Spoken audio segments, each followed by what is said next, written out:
Provérbios no capítulo 3. Provérbios, capítulo 3. Nós vamos dar continuidade aos nossos estudos que estão baseados nas histórias do Antigo Testamento. E nós falamos, algumas semanas atrás, já a respeito dos Salmos. E eu gostaria de compartilhar com os irmãos algo a respeito do livro de Provérbios. Que livro maravilhoso! Em meados da década de 90, nós tínhamos aqui, lembrando da nossa história, nós tínhamos o nosso Instituto Nova Vida, o INOVE, que funcionou aqui em meados da década de 90, e uma das suas matérias, uma das matérias do curso, era a do livro de Provérbios, e o professor era o Bispo Antônio. Então, para mim é um desafio, porque é o meu professor de Provérbios, e eu me lembro que são princípios que servem para a vida inteira. E eu separei para essa manhã um dos provérbios. A gente poderia separar vários, porque todo provérbio que você lê, ele é um ensinamento. São os 31 capítulos ali. Se você pegar um versículo daquele, é um ensinamento para você. É difícil até selecionar. Então, como não dá para a gente pregar sobre todos, eu quis destacar esse capítulo 3, porque eu achei ele bastante completo. Ele fala sobre diversos assuntos. Cada capítulo do livro de Provérbios fala de um assunto especificamente, mas esse capítulo 3, ele engloba vários aspectos da nossa vida, e eu dividi ele aqui em algumas partes para a gente compartilhar nessa manhã. Gente, é assim, o livro de Provérbios não tem muita dificuldade de se explanar. Ele é muito claro, está muito objetivo o que o sábio está querendo nos ensinar. Então vamos ler esse capítulo.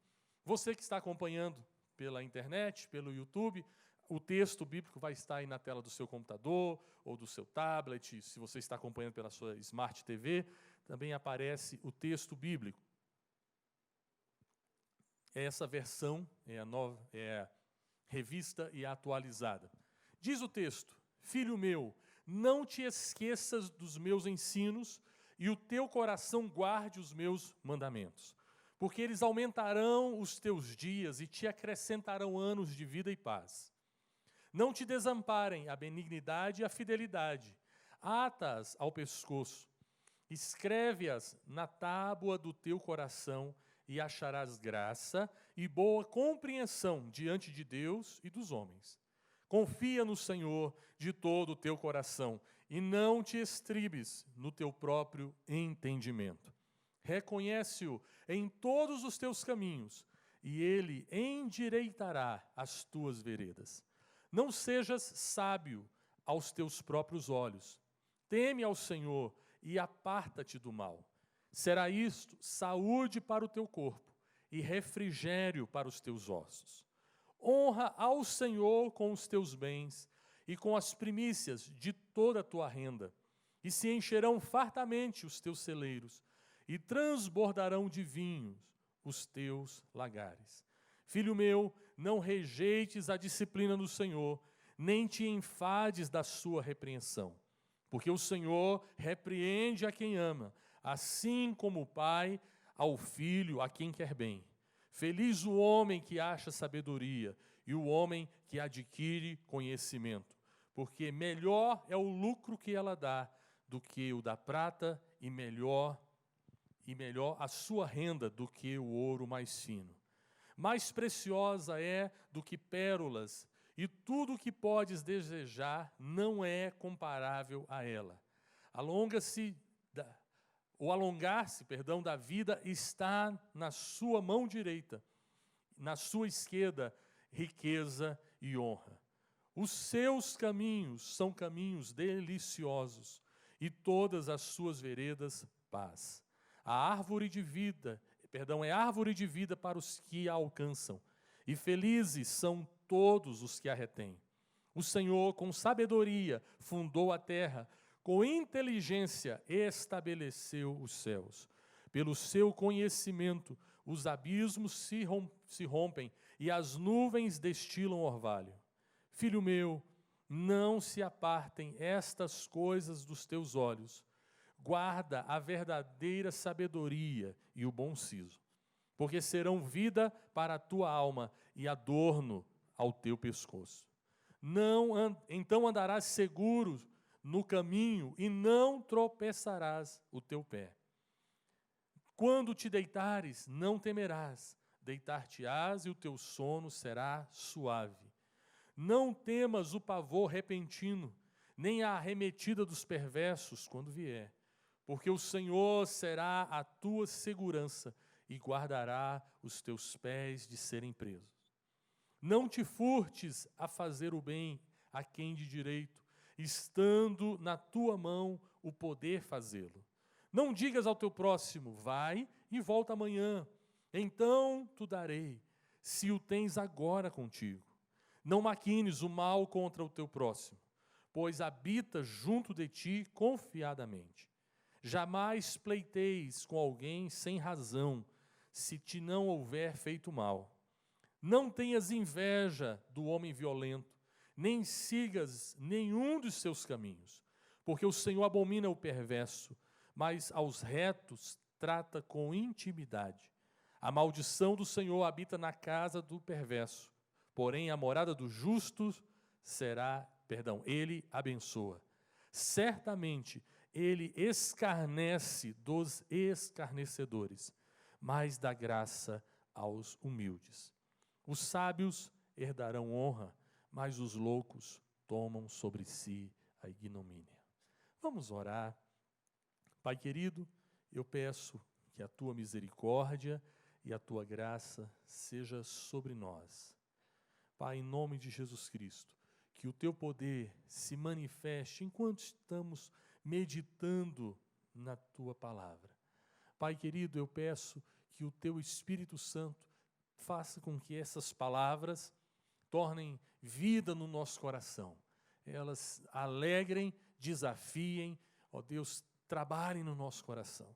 Nós que aqui estamos nessa manhã de domingo, aqueles que estarão, ó Deus, assistindo durante a semana ou o dia da semana, essa mensagem, que de alguma forma o teu Espírito, que é o único capaz de tocar os corações, possa invadir o coração, a mente, a alma desses meus irmãos, em o nome de Jesus. Amém e amém. Graças a Deus. Que coisa maravilhosa, né? É interessante, eu não sei se você reparou na leitura, que nós temos aqui alguns princípios que foram repetidos quase literalmente no Novo Testamento. Você tem, olha, se você pode fazer o bem para alguém, faça logo. Tiago fala exatamente a mesma coisa. Nós temos vários princípios. O livro de Provérbios é um livro de princípios. Que se você seguir esse caminho, você tende a viver essas promessas. Por que eu estou falando tende? Porque não é um livro assim, de mandamentos. É um livro de conselhos. De, olha, siga por esse caminho.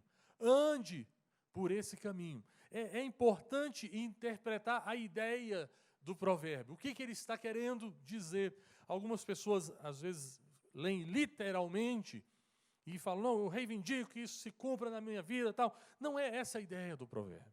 A ideia do provérbio é que o princípio que está por trás desses textos possam nortear as nossas decisões, das mais simples às mais complicadas.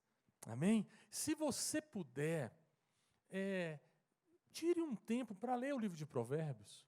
Uma coisa que a gente fazia antigamente, como é um livro com 31 capítulos, dá para você ler um por dia. Né? Você pega de manhãzinha, assim que você acorda, dá uma lida, meditando naquilo que você está lendo. Não precisa ler correndo, fala, vou ler tudo. Tudo bem, mas leia meditando. E que o Espírito Santo de Deus, quando você precisar, em algum momento da vida, ele transforme isso, ele traga essa memória ao teu coração. Amém? A sabedoria está justamente em seguir o propósito de Deus, a vontade de Deus. Então, eu dividi esse texto, para a gente comentar hoje pela manhã, em algumas partes. A primeira parte, que está do versículo 1 ao versículo 4, ele fala sobre a importância de se reter os mandamentos do Senhor. de se guardar os mandamentos do Senhor. Olha, o maior beneficiado quando se guarda os mandamentos não é o Senhor, somos nós. A Bíblia diz que os mandamentos do Senhor, eles foram dados a nós para o nosso bem, para cada um de nós. Outro texto, a Bíblia diz que os mandamentos do Senhor não são penosos para nós. Não é uma questão de, poxa, é tão complicado viver esse negócio, eu só estou fazendo isso porque Deus mandou. Além disso, Ele mandou porque é bom para você, é bom para nós. Nós temos visto que a sociedade está se deteriorando.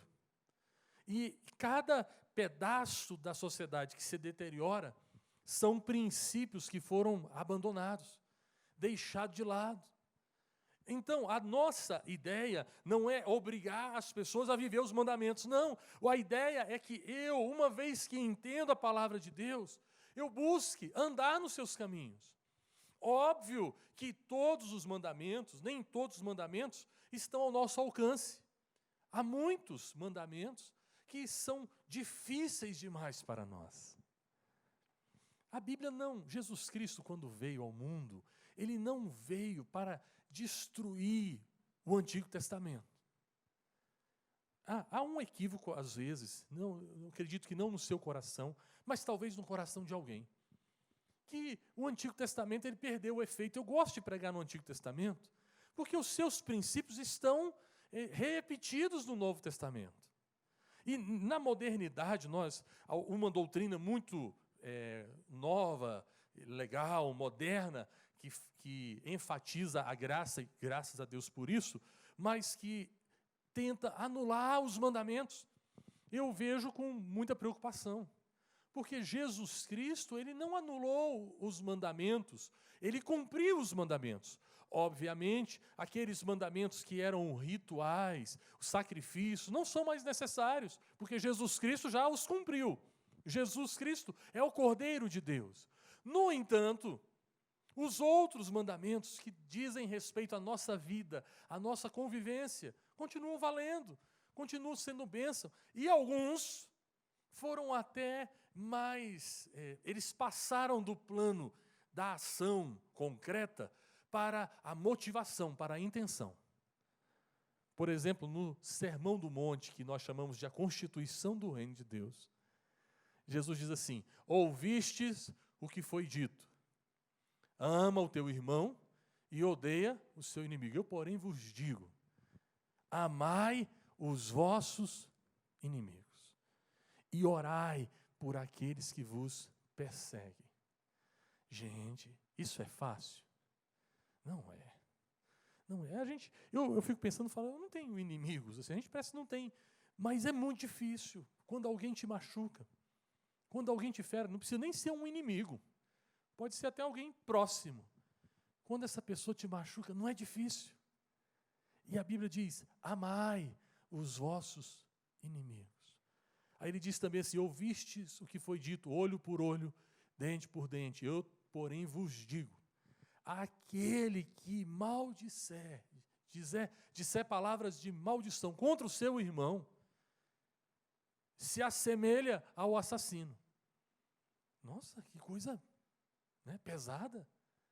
Quando fala do adultério, ele repete, olha, foi dito no Antigo Testamento, não adulterarás. Eu, porém, vos digo, aquele que olhar para uma mulher com intenção impura no seu coração, já adulterou. Passou da ação para um patamar mais elevado, o da motivação, da intenção. Isso por quê? Porque Jesus estava criando uma religião bem complicada, bem difícil de seguir? Obviamente não. Porque o maior beneficiado disso tudo é você. Somos nós, em andar nos mandamentos do Senhor. Amém? A segunda parte fala da confiança em Deus. Por isso que eu peguei esse provérbio, porque ele é bastante eclético. Ele fala a respeito de confiar no Senhor de todo o seu coração. Confia no Senhor de todo o seu coração. Essa palavra coração reúne a ideia de intelecto, de vontade, de emoção.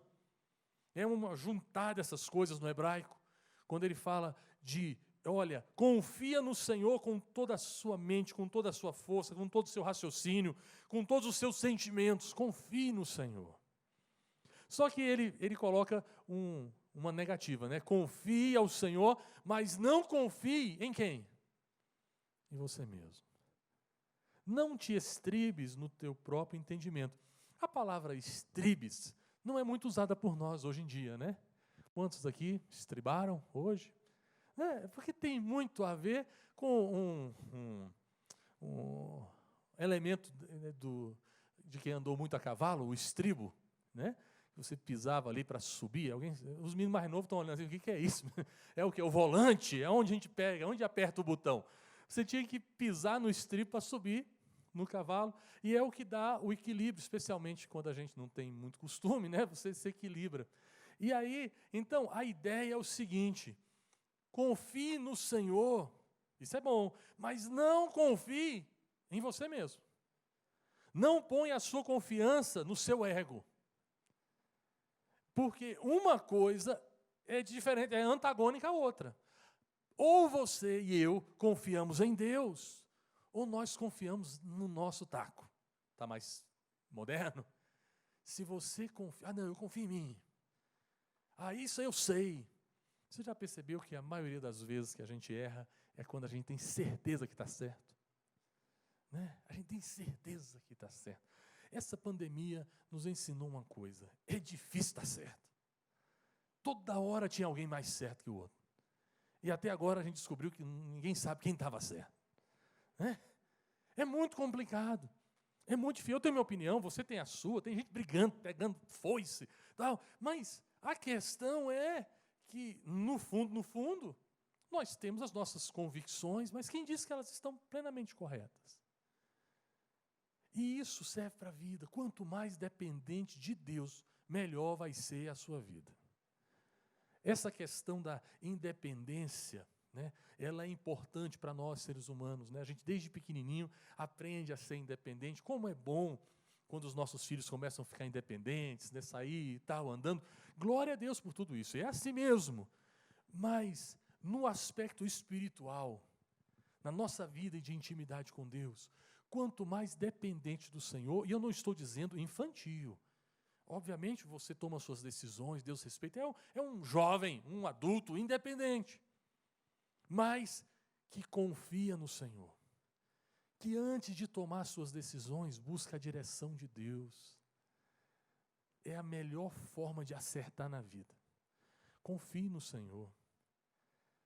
Apoie a sua vida no Senhor, naquilo que o Senhor fala. E aí, como é que você faz isso? O livro de Provérbios está aqui para nos ensinar. Medite. Leia. O Senhor já falou a sua vontade para nós, já está clara. Eu, em vez de fazer aquilo que o meu coração está mandando, dizendo, eu me submeto à vontade de Deus, à palavra de Deus. Como diz o bispo Antônio, a sua vida vai dar certo. A sua vida dá certo quando você faz o que é certo. E o que é certo? Confia no Senhor de todo o teu coração. A terceira parte fala da participação financeira. Mexe com a parte dos nossos recursos. E ela diz assim: honra o Senhor com os teus bens e com as primícias de toda a tua renda. Bacana. Você tem honrado o Senhor com os seus bens? Você já parou para pensar o que seria isso? O que é honrar o Senhor com os seus bens? Antes de tudo, tudo que temos, todos os recursos que Deus colocou na nossa mão, eles precisam estar à disposição de Deus. Amém? Só que aí tem uma questão. Deus não precisa do meu dinheiro. Ele diz, minha é a prata, meu é o ouro. Deus vai precisar de mim para quê?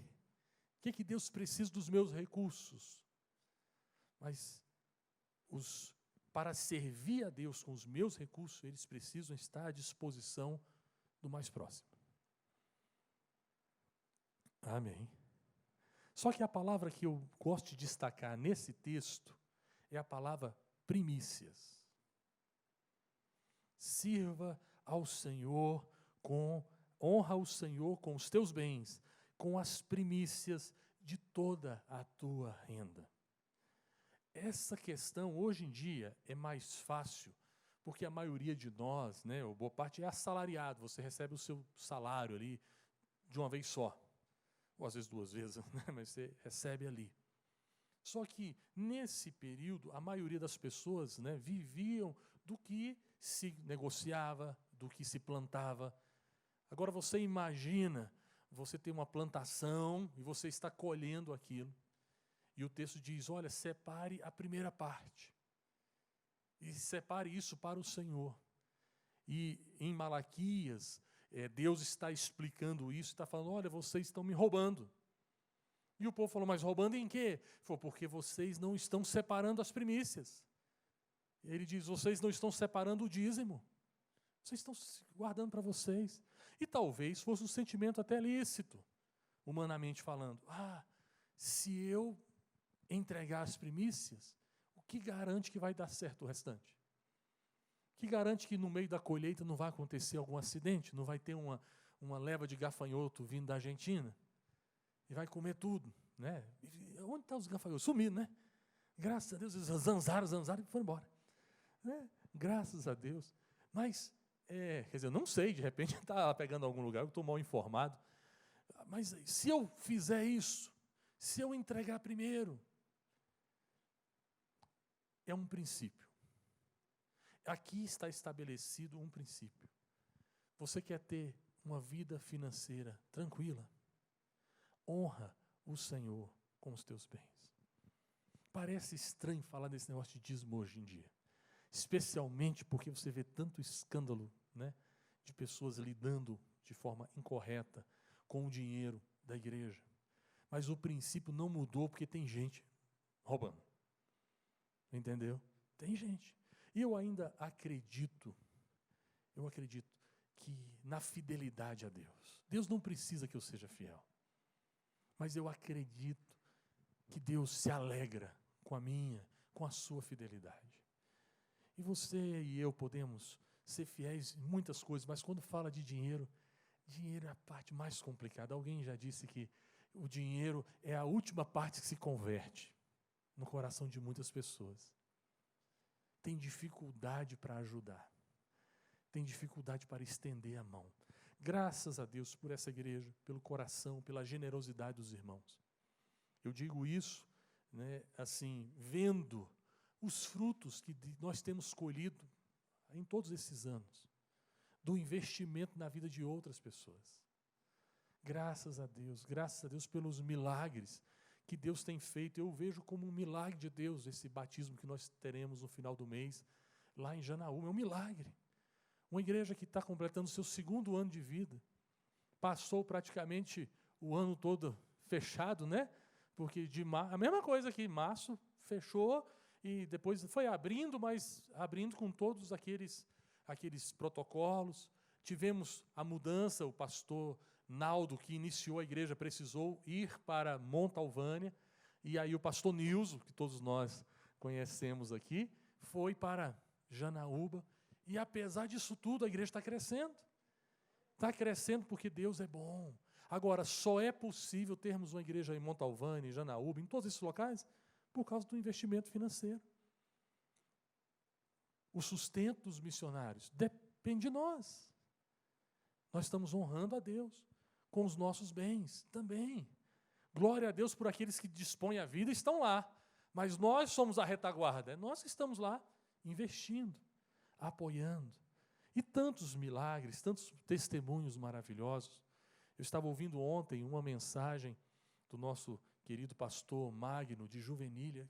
Como Deus tem dado sabedoria àquele homem, tão novo, mas com uma sabedoria de Deus. Sempre me abençoa, né, se ele ouvir essa mensagem aí pelo YouTube, sempre nos abençoa com a forma como ele transmite a palavra de Deus. O Magno é o primeiro pastor local, porque ele nasceu ali em Cocos, é da região, está pastoreando a igreja de Juvenília, Graças a Deus por isso. Isso também é reflexo do nosso investimento financeiro.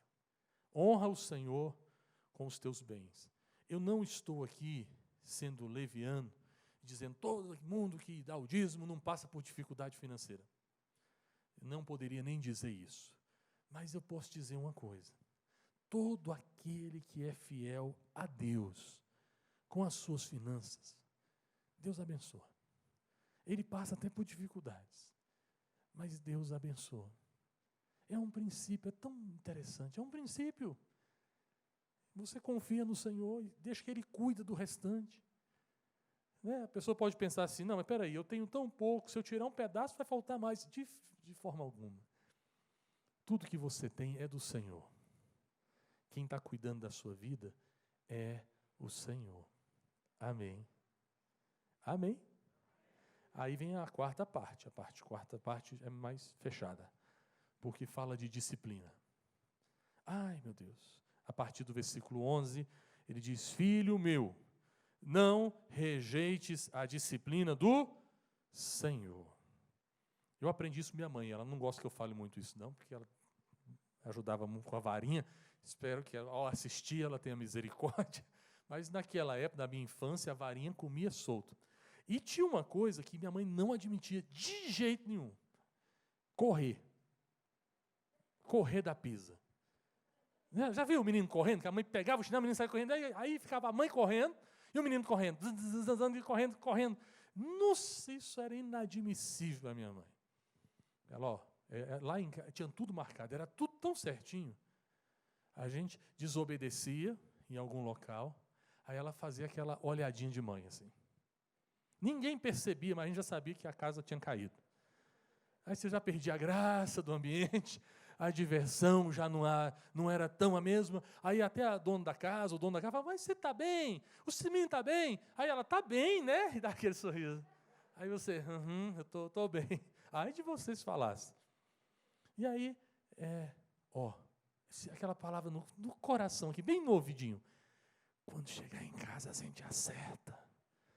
Jesus amado. Chegava em casa tão cedo. A gente dormia no carro, fingia que estava dormindo. Nunca deu certo. A única regra é, você não pode correr. É aqui, estende a mão, ou então baixa a calça. E tal. E quietinho, ai de ti. Né, se saísse um pouquinho. Eu aprendi isso na prática. Agora o texto está falando mais ou menos algo parecido. Ele está dizendo, quando Deus for te dar uma pisa, não corre não. Amém? Sério, é isso que ele está dizendo. Não, filho meu, não rejeites a disciplina que vem do Senhor. E outra coisa, não acha isso ruim não. Não fique cansado com isso não.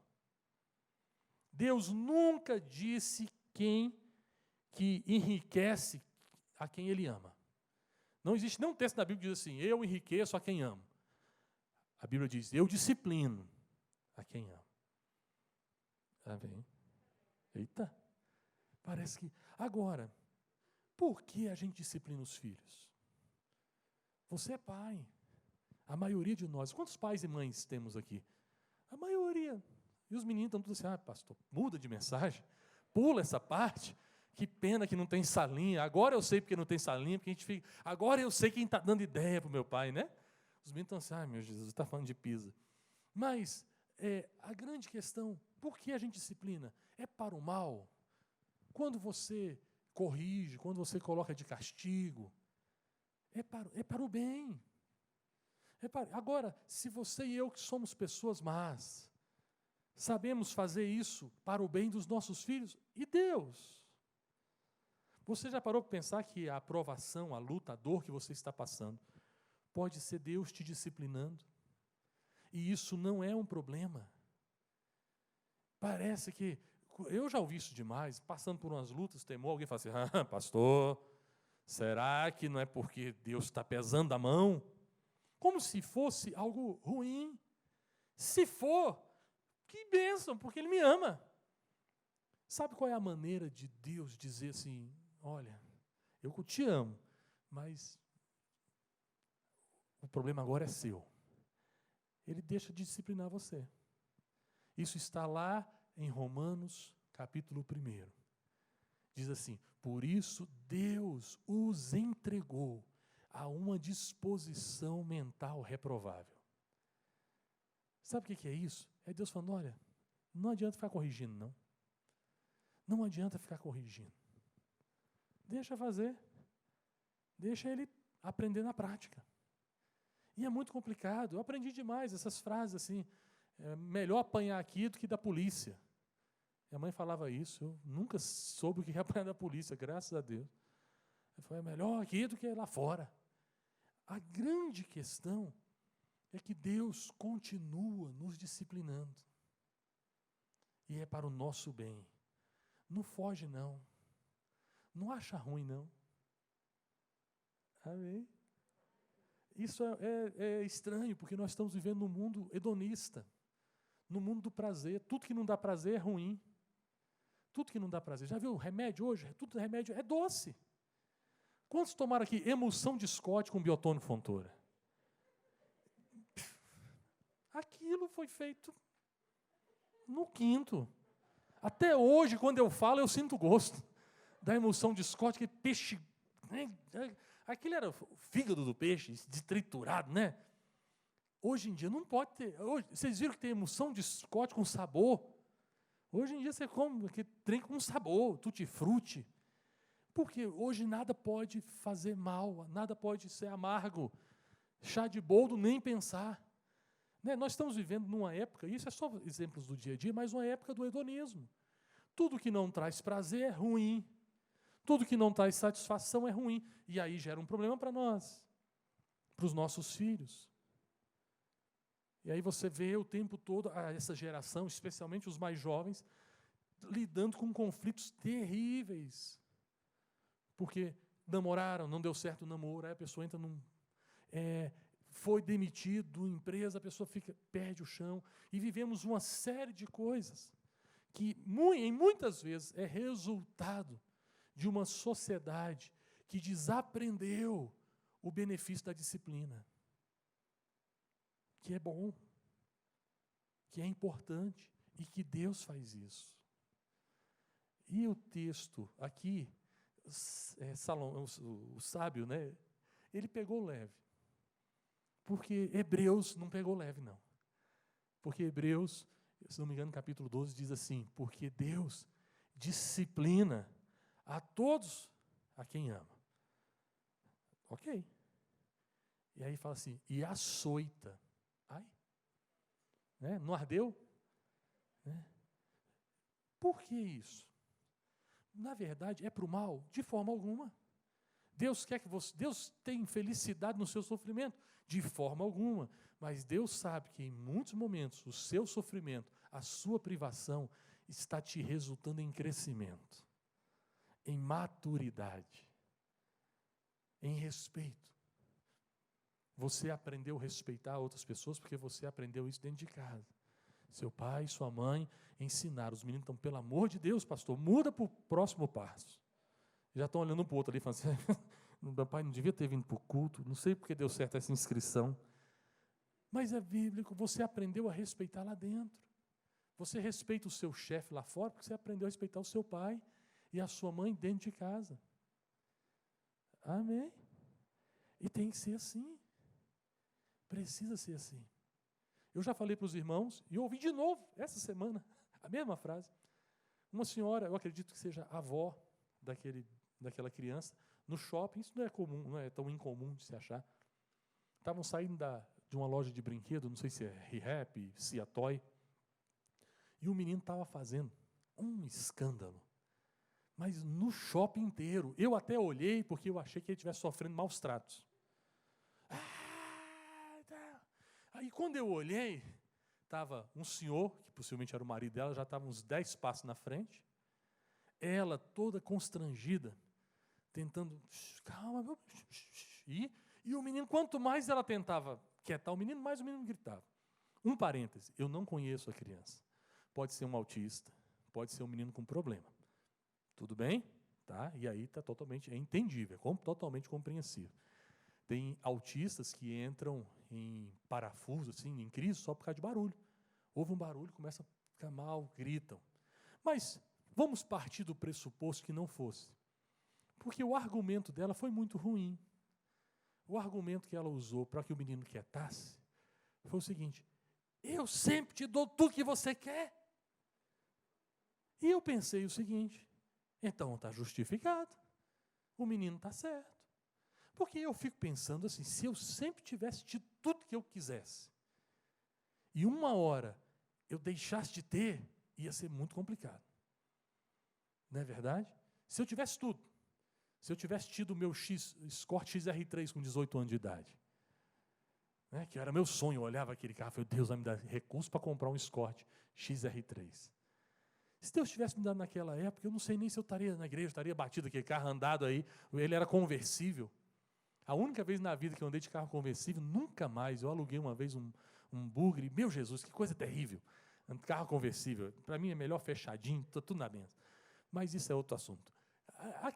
Se Deus tivesse dado tudo para mim, será que eu seria grato? Vem tudo muito fácil. Tem tudo. Eu acho que esse argumento que essa senhora, eu acredito que era a avó, estava usando com aquele netinho, era justamente o argumento, é o motivo de todo aquele problema. Eu sempre te dei tudo. Esse é um problema. Amém? Vamos para frente? Vamos passar para o próximo tópico? Aleluia! Quantas crianças querem dizer amém? Aí, uns 2. Em quinto lugar, eu estou terminando, o texto fala sobre a sabedoria. A sabedoria, basicamente, é um atributo divino. Sabedoria é um atributo de Deus, assim como o amor. Sabedoria não é a mesma coisa que inteligência. Sabedoria não tem a ver com a quantidade de informação que você tem. E aí, mais uma vez, entra a nossa geração mais nova. E eu estou me pondo nessa geração. Nunca se teve tanto acesso à informação. Né? Antigamente, há um tempo atrás, há pouco tempo, você, para saber do que estava acontecendo, você precisava comprar um jornal. Você precisava ler um jornal, você precisava assinar uma revista. Hoje em dia, é informação 24 horas por dia, de tudo quanto é lugar. E informação verdadeira, falsa, é tudo bagunçado. Você tem que estar ali. A grande questão é que o fato de ter muita informação não está tornando uma geração mais sábia. E eu, assim, apesar de como faço parte, né, nessa turma aí, é mais difícil para avaliar. Mas eu olhando assim por fora, tentando olhar por fora, eu acho que é uma geração menos sábia. Está se tornando menos, apesar da quantidade de informação. Nós precisamos pedir ao Senhor sabedoria. Sabedoria. Na história de hoje, contada pela Simone, lá no Momento Kids, ela fala sobre Salomão. E fala justamente sobre aquela oração. Salomão era um jovem que assumiu uma responsabilidade muito grande, muito cedo. E já começa o seu momento vivendo um conflito muito grande. Quantos aqui lembram mais ou menos da história? Né? Nós estamos falando do Antigo Testamento. A história de Salomão, ela tem muito a ver com isso. Ele era um jovem e Davi tinha dito à sua mãe, Betseba, o meu herdeiro vai ser Salomão. Só que ele tinha irmãos. E tinha inclusive irmãos mais velhos. E quando Davi foi ficando idoso, um dos irmãos resolveu dar o golpe do baú. Foi lá e preparou uma festa, chamou o sacerdote, chamou Joabe, que era e falou, vamos fazer uma festa aqui, porque a gente está juntando aqui, o povo vai entender quem vai ser o próximo rei de Israel. Betseba fica sabendo desse negócio, fala com Davi, Davi, você não tinha dito que seria meu filho, Salomão, que seria o herdeiro? Aí Davi falou, sim, vai ser ele. Ele falou, então, se você demorar demais, não vai ser não. Davi fez às pressas lá a festividade, chamou o pessoal, rapidinho, marcou uma live. Gente, vai ser por live mesmo, porque o negócio está complicado. Chamou um outro sacerdote, chamou Benaia, que era também alguém do exército, mas não mais Joabe, e deu a posse para Salomão. Salomão era jovem demais, deu alguns conselhos para ele e morreu. Com a morte, e Davi falou o seguinte, olha, Deus não me permitiu construir o templo, mas você vai construir. Já deixei todo o recurso pronto, porque Davi foi fantástico. Ele pegou todo o recurso que podia e deixou pronto. O templo estava quase pronto, só precisava montar. Ouro, prata, tudo, deixou tudo pronto. Falou, mas Deus falou que eu não posso fazer isso, minhas mãos estão cheias de sangue, você que vai construir. Salomão recebe uma incumbência de algo muito grande. O reino passando por um período difícil. E ele jovem. E aí ele faz uma oração.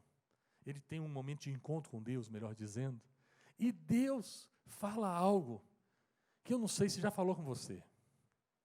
Você já ouviu Deus falando com você assim, bem no cantinho? Ortuan, pede o que você quiser. Tipo, você tem um desejo. Aí eu quero ter mais 3, né? Você já pensou na resposta a essa pergunta? A essa proposta?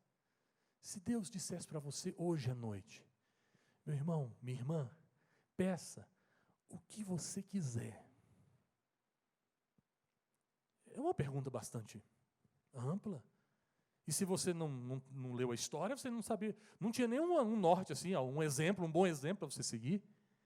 Deus fala isso para um homem, para um menino, ainda muito jovem. Imagine o que passava na cabeça daquele jovem. Quantos sonhos, Escort XR3, carruagem do ano, uma família, esposa. E aí eu acho muito interessante que ele diz o seguinte, fala, Senhor, eu só quero uma coisa, eu quero sabedoria para conduzir o seu povo. Que coisa maravilhosa. Ele falou, eu só quero uma coisa. O problema de Salomão não era se a sua vida ia ser boa, naquele momento, né, se tudo ia dar certo. Não, ele queria pedir de Deus a graça, porque ele tinha uma responsabilidade. E ele queria cumprir com valor. Ele disse, eu peço que o Senhor me dê sabedoria. Essa seria a sua resposta. Eu preciso de sabedoria para quê? Porque o problema não foi só pedir sabedoria, foi o motivo pelo qual ele pede sabedoria. Eu quero sabedoria porque eu quero servir o seu povo. Ele podia pedir, eu quero sabedoria porque eu quero ficar rico, porque se eu for esperto eu vou ganhar muito dinheiro. Eu quero sabedoria porque eu quero... Não, eu quero sabedoria para guiar o teu povo. E aí Deus fala para ele, olha, porque você não me pediu mais nada, é apenas a sabedoria. Juntamente com a sabedoria, eu vou te encher de riquezas. Eu vou te dar poder. E foi no período de Salomão que o reinado mais cresceu. Foi um homem perfeito? Obviamente não, como todos os outros, inclusive como seu pai. Mas, se você pudesse fazer um pedido ao Senhor nessa manhã, peça sabedoria. Mas não é sabedoria para você ter uma família abençoada, não é sabedoria para você se dar melhor no emprego, porque você precisa de ser mais esperto lá. Peça sabedoria para que você possa cumprir o propósito de Deus. Há um propósito de Deus na sua vida e eu e você precisamos de sabedoria para não nos desviarmos. E não é com a segunda intenção. Eu confesso para os irmãos que eu já orei assim, e eu falei, Deus, eu já sei o que o Senhor fez com Salomão, então não faz a mesma coisa, não. Não faz, não. Só me dá a sabedoria, porque eu não estou pensando na riqueza. Que seria um prejuízo, né? Ah, Deus, me faz sábio, porque no final das contas, não. A riqueza, com riqueza, sem riqueza, se você tem sabedoria de Deus, você tem o suficiente para fazer aquilo que é o propósito do Senhor. Amém? E a última parte não fala com respeito a nós, a você especificamente, mas fala com respeito aos ímpios. E há uma verdade muito simples. A maldição do Senhor está na casa do perverso. Porém, a morada dos justos Ele abençoa. Eita fé! Que coisa assim. O que acontece é o seguinte. Não adianta, se eu andar nos caminhos errados, eu posso até ter um tempozinho de bonança, mas não vai dar certo. Não se preocupe, fala, não tenha inveja do ímpio. Porque esse é um problema de alguns cristãos, talvez de vários de nós. O cidadão faz tudo errado e está dando tudo certo. Ele prospera, ele pega o melhor vaga no trabalho, porque ele é mais esperto que eu sou meio bocó, eu faço tudinho que tem que fazer, e aí ele está só prosperando. Eu faço o trabalho pesado e quem recebe os louros é ele. Você nunca pensou assim? Não precisa responder. Tem uma personagem bíblica, né, que é Asaf, que pensou exatamente isso. Ele falou assim, que me adianta ficar servindo ao Senhor, indo para o templo, porque eu passo na casa dos bacanas aqui, tudo ímpio, e estão tudo prosperando. Está todo mundo enriquecendo. Os meninos estão tudo bonitos, os meus doentes, dificuldade. Esse dilema, às vezes, ele acomete o coração de muitos cristãos. Mas há um princípio. Há um princípio. Os ímpios acabarão mal. E a minha questão não é assim, que bom que ele vai acabar. Não. É que eu não seja um deles. Que você não seja um deles. Não tem jeito. Fazendo a coisa errada, não tem como dar certo. Pode prosperar um momentinho, pode dar certo em algum período, mas no final das contas, o que prevalece é da vontade de Deus. Aí você pensa assim, o final da história mostra isso. O final da história, gente, não é Satanás, o mal imperando, não. O final da história é Jesus Cristo triunfando. Amém? No final da história, nós já vemos, a gente já teve spoiler, você já leu ali Apocalipse, você já leu Daniel, você sabe como é que é o final da história. No final da história, é Jesus Cristo, é a vontade de Deus, é o reino de Deus prevalecendo sobre toda maldade, sobre todo o mal. O mal sempre vai terminar. Ele vai sempre... existe um limite para a maldade. Deus permite, é como se Deus desse corda para a maldade, mas em determinado momento ele vai lá e corta. A ideia aqui não é julgarmos quem é ímpio. Aquele lá é ímpio, esse aqui não. Não, a ideia não é essa. A ideia é que eu e você procuremos andar nos caminhos do Senhor e fazer a vontade do Senhor. Amém? Graças a Deus. Se você puder, ler todo esse texto, esse livro, você vai acrescentar muita coisa boa para a sua vida. Muitos ensinamentos. Ensinamentos pequenos, mas que fazem toda a diferença na sua vida. Faça isso, se você puder. Leia esse texto, leia mais de uma vez e deixe o Espírito Santo de Deus encharcar o seu coração de sabedoria.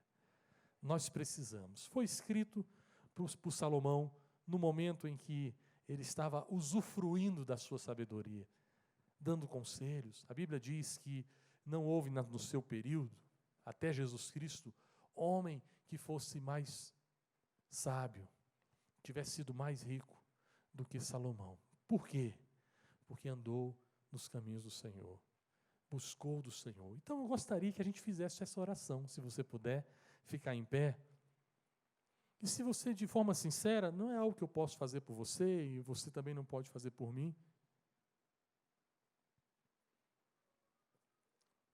Se você puder fechar os seus olhos por um instante, você que está nos acompanhando através das redes sociais, não sei se dá para você fechar os seus olhos, mas se der para você se concentrar, elevar o seu pensamento ao Senhor, fazer um pedido a Ele: Senhor, eu preciso de algo. Eu preciso de algo porque eu tenho uma responsabilidade. Eu não quero algo do Senhor tão somente para satisfazer os meus desejos pessoais, os meus desafios. Não, eu quero algo do Senhor para cumprir a tua vontade, para fazer aquilo que está no teu coração, para honrar as pessoas, ó Deus, as quais o Senhor tem colocado debaixo da minha direção, debaixo do meu cuidado.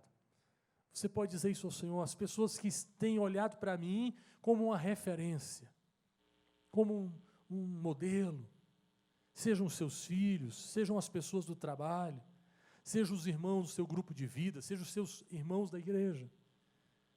E porque você tem essa responsabilidade, você precisa de algo do Senhor.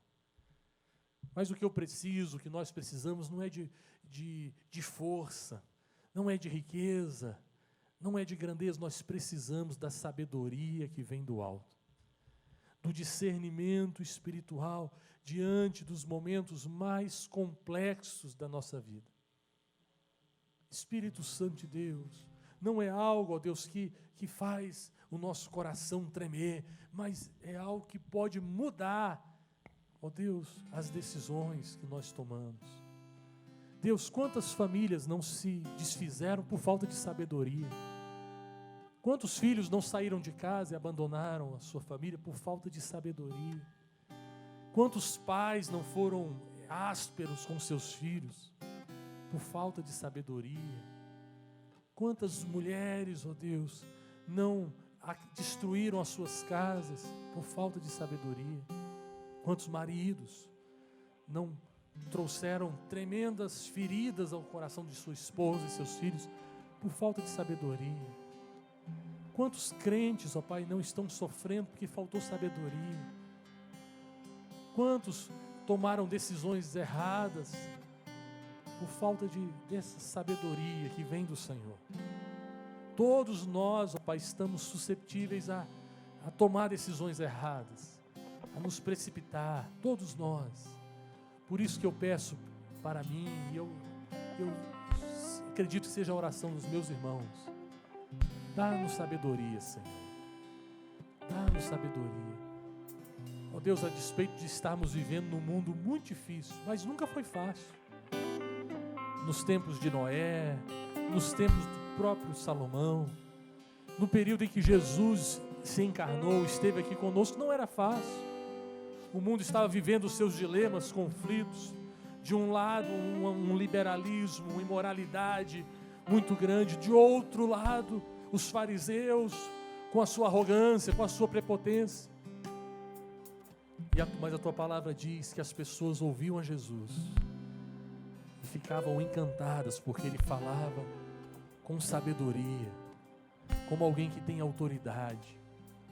Jesus, aos 12 anos de idade, impressionou um grupo de sacerdotes, de mestres da lei, não com a sua eloquência, por ser uma criança, mas com a sua sabedoria, sabedoria que vem de Deus. Isso quer dizer que não existe idade mínima para ser sábio, não existe idade máxima para ser sábio. Busque do Senhor, que nós possamos abrir o nosso coração, Pai. Nos ajude a tua igreja, ajude desde as crianças, ó Pai, dos mais novos aos mais idosos, os mais experientes, aqueles que estão em casa. Senhor, dê sabedoria a esse homem, a essa mulher que tem tomado decisões e decisões precipitadas, ou tem deixado de tomar decisões no tempo certo. Oh Deus, dê sabedoria, nós precisamos de Ti. Nós precisamos de Ti. É a minha oração em nome de Jesus. Amém e amém. Ensina-me os Teus caminhos. Ensina-me, Senhor, em Ti confio. Declare ao Senhor: o meu coração quer Te amar mais e mais, viver com Tua mão sobre mim, dia após dia. Ensina-me, ensina-me. Peça ao Senhor nessa manhã os Teus caminhos. Ensina-me, em Ti confio. O meu coração quer Te amar mais e mais, viver com Tua mão sobre mim, após dia. Ensina-me o meu coração. O meu coração quer te amar mais e mais, viver com tua mão sobre mim, dia após dia. Ensina-me. Aleluia, graças a Deus. Que a graça do nosso Senhor Jesus, o amor de Deus e as eternas consolações do Espírito Santo estejam sobre nós e sobre todo o povo de Deus espalhado pela terra, hoje e sempre. Amém.